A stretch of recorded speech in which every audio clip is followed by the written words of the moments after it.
సాయంత్రం వేళ ఊరి చివరలో ఉన్న దట్టమైన అడవివైపు అన్నదమ్ములు నడుస్తున్నారు. విహారీ ఉత్సాహంగా అడవిలోకి వెళ్లాలని తపనగా ఉన్నాడు.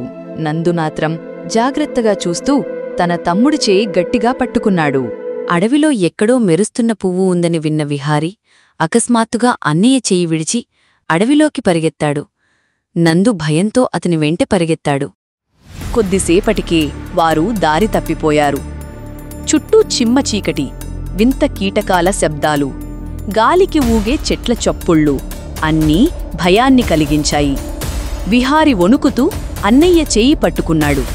నందు ధైర్యం చెప్పాడు. అప్పుడే చెట్ల మధ్య దూరంగా ఒక వెలుతురు మెరిసింది.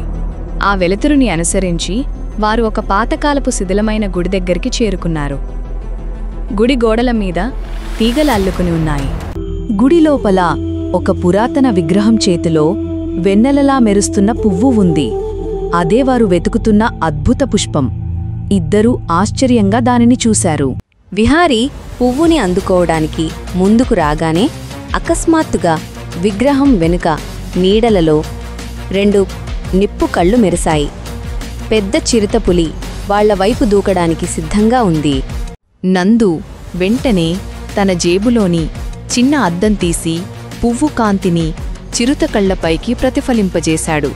తీవ్రమైన కాంతికి చిరుత వెనక్కి తగ్గింది. పరిగెత్తు విహారీ అని నందు అరిచాడు. ఇద్దరూ వెనక్కి చూడకుండా గుడి నుండి బయటకు పరిగెత్తారు. చిరుత గాండ్రింపులు వాళ్లని వెంబడిస్తున్నాయి. తెల్లవారుజామున వారు ఊరి పొలిమేరలకు చేరుకున్నారు. పువ్వును తీసుకురాలేకపోయినా ప్రాణాలతో బయటపడినందుకు సంతోషించారు. విహారీ అన్నయ్యని ఆలింగనం చేసుకున్నాడు. సాహసం ఎంత ముఖ్యమో జాగ్రత్త కూడా అంతే ముఖ్యమని వారు గ్రహించారు.